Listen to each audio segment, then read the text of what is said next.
السلام علیکم friends, welcome to حناست novels. کیسے ہیں آپ سب؟ جس نے ابھی تک میرا چینل سبسکرائب نہیں کیا تو جلدی سے اسے سبسکرائب کر لیجئے اور بیل آئیکن کا بٹن پریس کرنا بالکل بھی مت بھولیے گا تاکہ آپ کو میری نئی قسط کی نوٹیفیکیشن موصول ہوتی رہے۔ تو آئیے چلتے ہیں آج کی قسط کی جانب۔ قسط نمبر 4۔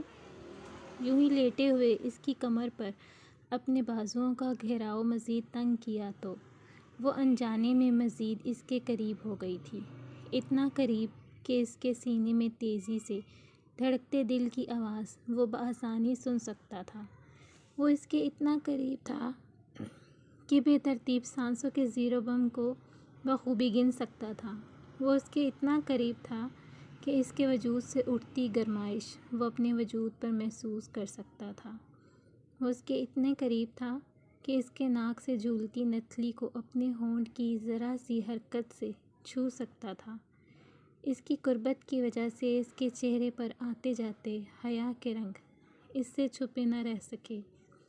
پلکوں کی لرزش، ہونٹوں کی کپ کپاہٹ، رخساروں پر پھوٹتی حیا کی سرخی، نیز کچھ ہی منٹوں کی قربت میں وہ اتنا کچھ دیکھ چکا تھا کہ تا زندگی وہ اس کے اتنے ہی قریب رہنے کی تمنا کر بیٹھا تھا۔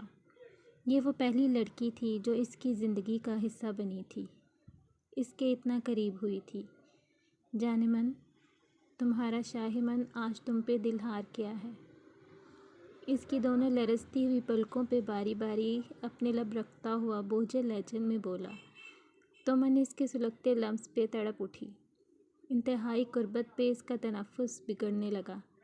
مزمل کے ہونٹ اب اس کے رخسار سے پھسل کر اس کی بیوٹی بون پر پہنچ گئے تھے، جبکہ ایک بازو اس کی گردن کے نیچے تھا، جبکہ دوسرا اس کی کمر پر۔ وہ اس کی قید میں سسک اٹھی۔ وہ اس کی گردن میں منہ گھسائے اس کے قرب سے اٹھتی خوشبو کو اپنے اندر انڈیل رہا تھا۔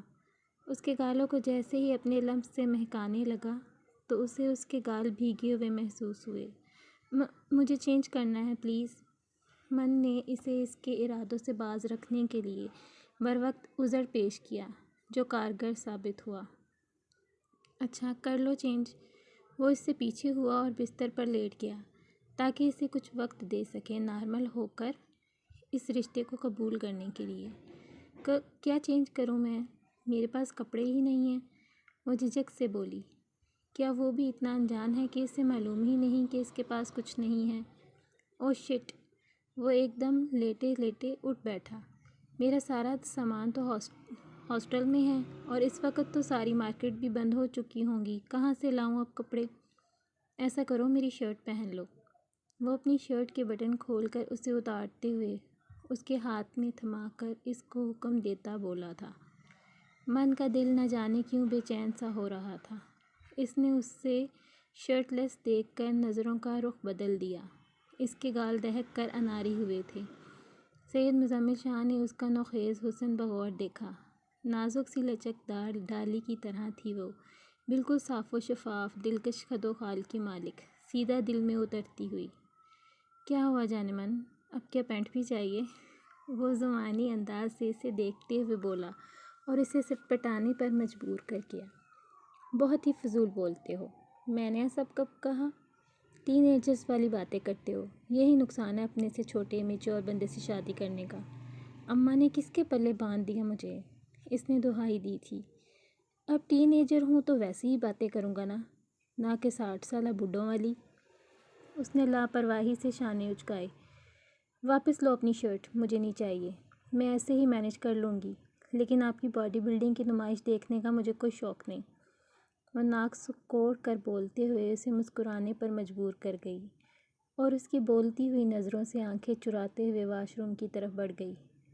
آدھے گھنٹے بعد وہ اپنے برائڈل ڈریس کے بڑے سے دوپٹے میں خود کو چھپاتی دھلے ہوئے چہرے سے باہر آئی تھی، کیونکہ شرٹ کی آستینیں چھوٹی اور گلا گہرا تھا۔ ایک غلط نگاہ ڈرتے ڈرتے اس نے بیڈ پہ ڈالی تھی، لیکن وہ اب تک سو چکا تھا۔ ایک سکون کا سانس اس نے خارج کیا تھا، نہ جانے اسے ٹھنڈ سی پڑی تھی، ورنہ جب سید مزمل نے اسے اپنی گرفت میں لیا تھا وہ تو دہل سی گئی تھی۔ وہ آہستگی سے قدم اٹھاتی بیڈ کی دوسری جانب آئی تھی اور بالکل کونے پہ لیٹنے کے انداز میں بیٹھ گئی تھی۔ وہ اس کے عین عقب میں آن کھڑا ہوا۔ ایک بار پھر اس کے قیمتی ملبوس سے پھوٹتی محصور کن خوشبو اس کی سانسوں میں گھلنے لگی۔ بچوں کو دیکھ کر واپس یہیں آنا ہے تمہیں، یہ بات اچھے سے یاد رکھنا، وہ اسپاٹ انداز میں بولا۔ مجھے یہاں نہیں، اپنے بچوں کے ساتھ رہنا ہے۔ جہاں میرے بچے کے لیے جگہ نہیں وہاں میں بھی نہیں رہوں گی، وہ پلٹ کر دو ٹوک انداز میں بولی۔ وہ بنا کوئی آواز پیدا کیے غصے سے کھولتا ہوا اس کی طرف بڑھا اور اس کا ہاتھ سختی سے پکڑا، اسے کھینچ کر دیوار سے لگا دیا۔ اس کی آنکھیں سرد اور غصے سے بھری ہوئی تھیں۔ اچانک حملے سے صفا خوف زدہ ہو گئی، جبکہ اسے اتنی زور سے دیوار سے لگایا گیا تھا کہ اس کا جسم درد کرنے لگا تھا۔ اس نے نظریں اٹھا کر کچھ انچ کے فاصلے پر موجود اس شخص کے چہرے کو دیکھا اور اپنی بھوری آنکھیں اس کے غصے سے بھری کالی آنکھوں میں گاڑ دیں۔ میری بات کی نفی کرنے کی تمہاری ہمت کیسے ہوئی؟ وہ گرجا۔ اس کی آواز تیز اور غصے سے بھری ہوئی تھی۔ میں نے آپ کی بات کی نفی نہیں کی، بس اپنی بات بتائی ہے۔ اس نے اس کی بات سے اعتراض کرتے ہوئے اپنے دونوں ہاتھ اس کے سینے پر رکھ خود سے دور کرنے کی کوشش کی۔ اسے میری بات کی نفی کرنا ہی کہتے ہیں، وہ دھیرے سے غرایا۔ اس کی کمزور سی جدوجہد دیکھ کر ایک تمسخر آمیز مسکراہٹ کے ساتھ اس نے اس کی دونوں کلائیاں پکڑ کر دیوار سے لگا دیں۔ وہ بالکل لاچار سی خود کو آزاد کرانے کی بھرپور کوشش کرنے لگی، پر ناکام رہی۔ اس کی سیاہ شال اس کے سر سے ڈھلک کر اس کے شانوں پر آ گئی تھی، جس سے اس کے کھلے بالوں میں نمایاں ہوتی بے داغ شفاف سراہی دار گردن کو وہ سحر انگیز نظروں سے کچھ لمحے دیکھتا رہا۔ وہ شرمندگی سے نظریں جھکا گئی۔ اس نے اتنی سختی سے اس کی کلائیوں کو جکڑا تھا کہ اسے اپنی ہڈیاں چٹکتی ہوئی محسوس ہو رہی تھیں۔ وہ رونا نہیں چاہتی تھی، وہ اتنی بھی کمزور نہیں تھی کہ معمولی سا درد نہ برداشت کر سکے۔ میں نے صرف اس کمرے میں رہنے سے انکار کیا تھا، مجھے نہیں لگتا کہ اس میں کوئی توہین کی بات ہوئی۔ درد برداشت کرتی ہوئی وہ اس پر چیخ اٹھی۔ لمحے میں اس کی مسکراہٹ غائب ہوئی تھی، جبڑے سختی سے آپس میں بھنچ گئے تھے۔ تم میری ہو، تمہاری ہر حرکت، تمہارا ہر کام میرے مطابق ہوگا۔ کیا کھانا ہے، کہاں رہنا ہے، کس سے اور کیا بولنا ہے، سب کچھ میرے مطابق ہوگا۔ آئی سمجھ؟ اس کے کانوں میں اپنے ارادے لفظ بہ لفظ اتار رہا تھا۔ اس کا ہر لفظ ہتھوڑے کی مانند اس پر وار کر رہا تھا۔ غاص! وہ اسے انجانے میں اس کے پرانے نام سے مخاطب کیے اس کے پچھلے زخم ادھیڑ گئی تھی۔ جتنا وہ خود کو آزاد کرانے کی کوشش کرتی، اتنی ہی وہ اپنی گرفت اس پر مضبوط کرتا جاتا۔ غاص! تم نہیں، آپ مجھے تکلیف دے رہے ہیں۔ صفا کو سمجھ نہیں آ رہی تھی کہ اب وہ اسے پرانے رشتے کے تحت تم کہے یا نئے جڑے ہوئے رشتے کے تحت آپ کہے۔ لفظ آنسو بن کر اس کی آنکھوں سے ٹوٹے تھے، لیکن وہ پھر بھی نہ مانا تھا۔ جتنی قوت وہ خود کو آزاد کرنے میں لگاتی، اتنی ہی قوت سے وہ اپنی انگلیاں اس کی جلد میں پیوست کرتا جاتا۔ آخرکار اس کا صبر ٹوٹ گیا۔ ادھر اس نے ہار مانی، ادھر اس نے اپنی گرفت اس کی کلائیوں پر ہلکی کر دی۔ مت بھولو اپنی اوقات، خون بہا میں آئی ونی ہو تم۔ میں تمہارے ساتھ کچھ بھی کر سکتا ہوں، میں تمہیں استعمال کر کے پھینک بھی سکتا ہوں، تمہیں اپنے آدمیوں کے حوالے بھی کر سکتا ہوں، چاہے وہ تمہارا کوئی بھی حال کریں، ان کی مرضی۔ میں تمہارے ساتھ وہ سب کچھ کر سکتا ہوں جو میرا دل چاہے گا، کیونکہ تم میری ہو، اور صرف میری۔ تمہارے بارے میں ہر فیصلہ لینے کا اختیار رکھتا ہوں۔ ٹھہرے ہوئے لہجے میں کہتا وہ اس کے جسم سے سارا خون نچوڑ گیا۔ اس نے فقط نگاہوں سے پھیکے پڑتے چہرے کے ساتھ نظریں اٹھا کر اس کے چہرے کو دیکھا۔ آنکھیں اپنی اس قدر بے قدری پر چھلک اٹھی تھیں۔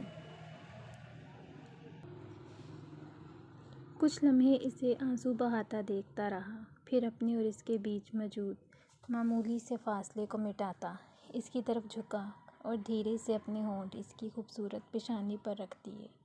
آنکھیں میچے وہ سسک اٹھی۔ تم پر صرف میرا حق ہے صفا غزان شاہ۔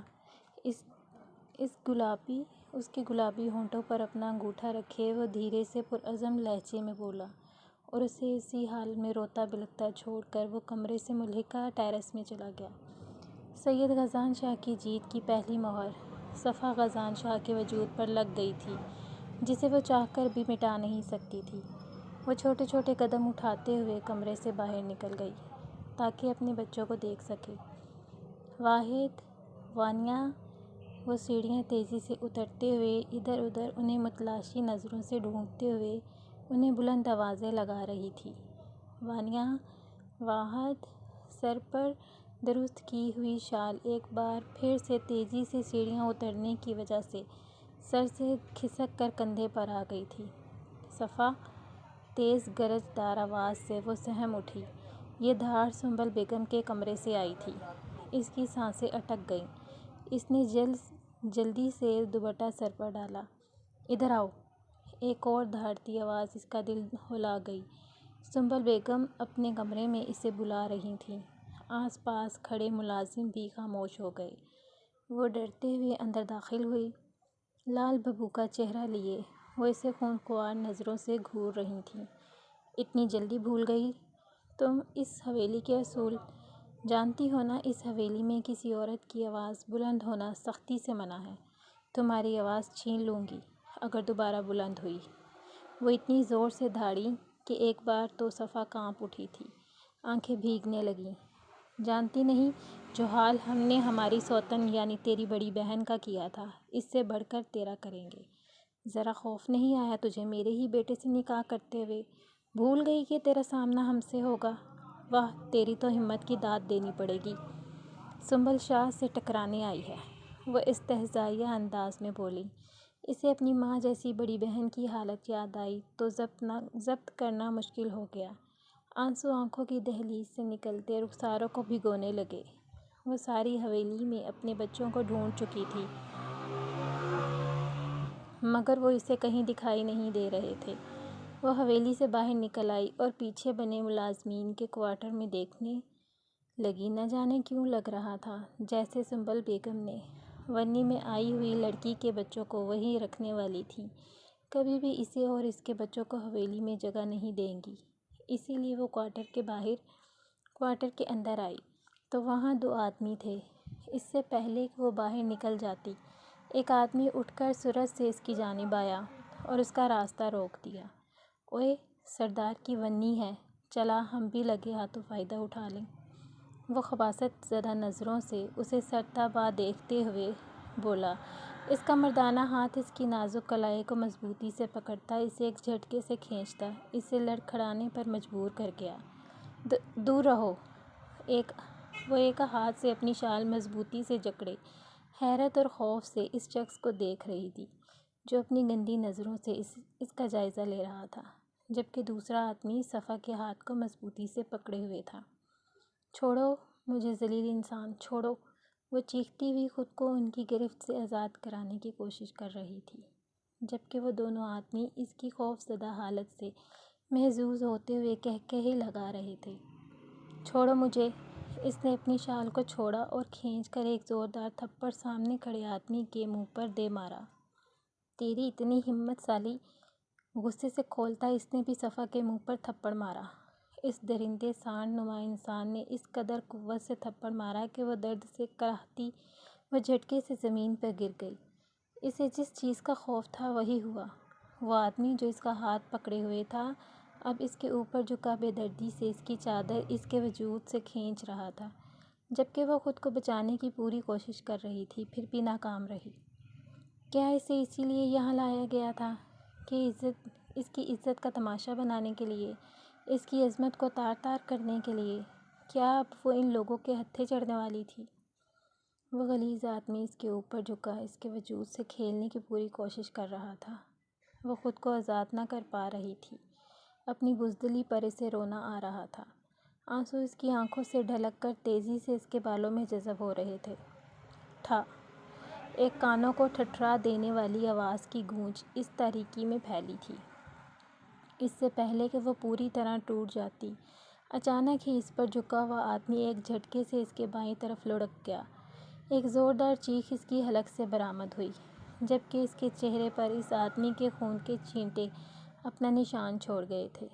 صفا کو اپنی سانسیں اکھڑتی ہوئی محسوس ہو رہی تھی۔ خوف سے اس کا وجود پر لرزہ طاری ہو گیا تھا۔ پاس پڑے شخص کا جسم اب بھی گرم تھا۔ اس کے سر سے خون تیزی سے بہتا پورے فرش پر پھیل رہا تھا۔ وہ تیز تیز سانسیں لیتی اپنے حواس کو قابو میں کرنے کی کوشش کر رہی تھی۔ خوف سے آنکھیں پھاڑے اس نے اپنے سامنے کھڑے سید غزان شاہ کو دیکھا، جو اب اپنی گن کو انگلی میں گھما کر واپس گن ہولڈر میں ڈال رہا تھا۔ اس کی سیاہ آنکھوں میں سرخ ڈورے ہلکورے لے رہے تھے، جیسے ان میں غصے کی شدت سے خون اتر آیا ہو۔ وہ تیزی سے کھسکتے ہوئے اس کی لاش سے دور ہوئی۔ سید غزان شاہ آگے بڑھ کر اس کے سامنے دوزانوں بیٹھ گیا، کچھ دیر اسے نرمی سے دیکھتا رہا، پھر ہاتھ بڑھا کر اس کے چہرے پر موجود خون کے چھینٹے صاف کرنے لگا۔ اس کی شال اس کے وجود سے غائب تھی۔ سید غزان شاہ نے اپنی شانوں پر رکھی چادر اتار کر اس کے سر پر رکھ دی، اس کے پورے وجود پر پھیلا دی۔ اس کی بھوری خوف زدہ آنکھیں سید غزان شاہ کی کالی سرد آنکھوں سے ملیں۔ اس کی آنکھیں ہمیشہ کی طرح کسی بھی طرح تاثر سے آ رہی تھیں۔ وہ آدمی جس نے صفا کو پکڑ رکھا تھا اب سید غزان شاہ کے آدمیوں کی گرفت میں تھا۔ عزت ہے یہ سید غزان شاہ کی۔ اگر کسی نے میری بیوی پر آنکھ اٹھانے کی جرأت کی تو میں اس کا وہ حشر کروں گا کہ اس کی آنے والی 7 نسلیں بھی ایسا گھناؤنا کام کرنے سے پہلے 100 دفعہ سوچیں گی۔ اس کی گرجدار آواز پر سب دم سادے اپنی جگہ پر سر جھکائے کھڑے تھے۔ انائزہ، اپنی بھابھی کو اندر لے جاؤ۔ وہ اسے سہارا دیتا ہوا کھڑے ہونے میں مدد کرنے لگا۔ جی بھائی، اس نے سر ہلا کر کہا اور آگے کی طرف قدم بڑھا دیے۔ وہ آنسو بھری آنکھوں سے کچھ لمحے اسے دیکھتی رہی۔ اس کی آنکھوں میں کیا کچھ نہیں تھا، نفرت، حقارت، ذلت و رسوائی کا ڈر۔ اپنی چادر سنبھالتی وہ انائزہ کے ساتھ اس طرف چل دی جس طرف وہ لے جا رہی تھی۔ انائزہ اسے اپنے ساتھ لیے ایک بڑے سے خوبصورت کمرے میں داخل ہوئی، جس کی دیوار پر وائٹ اور پنک کے کلر کے کمبینیشن کے خوبصورت پینٹ تھا۔ کمرے کے بیچ میں ایک جہازی سائز بیڈ تھا جس پر پنک کلر کی خوبصورت چادر بچھی ہوئی تھی۔ کمرے کی ایک طرف بڑی سی بالکنی تھی اور اس کے ساتھ صوفہ بھی تھا، جبکہ دوسری طرف باتھ روم تھا۔ یہ آپ کے بچوں کا کمرہ ہے، لیکن آپ غازان بھائی کے ساتھ رہیں گی، بے تاثر انداز میں اس کی طرف دیکھتی ہوئی بولی تھی۔ پر میں اپنے بچوں کے ساتھ یہاں کیوں نہیں رہ سکتی؟ اسے اچھا نہیں لگا کہ اس کو اپنے بچوں سے الگ رہنا پڑے گا، کیونکہ سردار کا حکم ہے۔ اس نے صاف طور پر بات ختم کر دی۔ آپ ڈر رہی ہو؟ آپ تو بہت بہادر تھی نا؟ انائزہ نے آگے بڑھ کر اس کے دونوں ہاتھ تھامے، جو شاید خوف سے کانپ رہے تھے۔ اسے اپنی اس پیاری سی منہ بولی ماسی پر بہت پیار آیا تھا۔ میں اپنے بچوں کے بنا نہیں رہ سکتی انائزہ۔ اس کی آنکھوں میں آنسو تھے۔ ڈرے مت، کچھ دنوں کی بات ہے، سب ٹھیک ہو جائے گا۔ کچھ نہیں ہوگا، میں اسی حویلی میں ہوں۔ آپ خود کو اکیلا مت سمجھو، اپنا خیال رکھنا اور بچوں کا بھی۔ انہیں سلا کر بھائی کے پاس چلے جانا، ورنہ وہ ناراض ہو جائیں گے۔ اس نے مسکرا کر اس کے ہاتھ نرمی سے دبائے، پھر وہاں سے باہر نکل گئی۔ وہ واحد اور وانیہ کے پاس جا کر بیٹھ گئی۔ وہ دونوں اپنے کھلونوں سے کھیل رہے تھے۔ وہ ان دونوں کو سینے سے لگا کر بے تحاشا چوم کر رونے لگی۔ حسب معمول وہ کچھ ہی دیر میں سو گئے تھے۔ انہیں سلا کر وہ دھیرے دھیرے چلتی آئینے کے سامنے کھڑی ہو کر خود کو دیکھنے لگی۔ چہرے پر اب بھی خون کے نشان موجود تھے۔ اسے اپنے وجود سے گھن آنے لگی تھی۔ پہلے اس کا شوہر مارا گیا، پھر دوسرا نکاح، اب ایک آدمی کی زیادتی کی کوشش، اور اس کی آنکھوں کے سامنے اسی آدمی کا خون۔ وہ اسے مار پیٹ لیتا مگر اس کی جان نہ لیتا۔ اتنا ظلم، اتنا ظالم ہے، اسے یقین نہیں ہو رہا تھا۔ سید غزان شاہ کسی کی جان اتنی آسانی سے لے سکتا تھا؟ وہ کچھ لمحے یوں ہی کھڑی رہی، خود کو دیکھتی رہی، پھر باتھ روم میں جا کر واش بیسن پر جھکی، متواتر اپنے منہ پر ٹھنڈے پانی کے چھینٹے مارے۔ پھر بھی اسے سکون نہ ملا تو شاور کھولے گرم پانی کے نیچے کھڑی ہو گئی۔ شاید اپنی سوچوں کو پانی میں بہا دینا چاہتی تھی۔ نہ جانے کتنے آنسو پانی کے ساتھ مل کر بہہ گئے تھے۔ اس نے اپنے گال پر اس جگہ ہاتھ رکھا جہاں اس شخص نے اسے تھپڑ مارا تھا۔ گال ابھی تک سنسنا رہا تھا۔ وہی دلدوز منظر یاد آتے ہی ایک ہلکی سی سسکی اس کے پھڑ پھڑاتے ہوئے لبوں سے آزاد ہوئی تھی۔ تو ڈیئر ریڈرز، کیسی لگی آپ کو آج کی قسط؟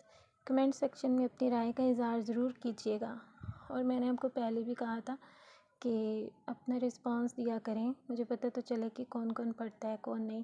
دیکھ کر پڑھ کر آرام سے چلے نہ جایا کیجیے، تھوڑا سا کچھ رسپانس بھی دیا کریں۔ اور پچھلی بار میں نے کہا تھا 1K ویوز ہوں گے تو میں جلدی دوں گی نیکسٹ کس، لیکن کسی نے بھی میری بات نہیں سنی۔ تو آپ ریگولرلی آیا کریں اور کس پڑھا کریں، پھر اپنے ریویوز دیا کریں تاکہ مجھے موٹیویشن ملے اور میں نیو کیس جلدی جلدی لکھ سکوں۔ تو اپنی جو حاضری ہے اسے برقرار رکھیے، اپنا بہت زیادہ خیال رکھیے گا۔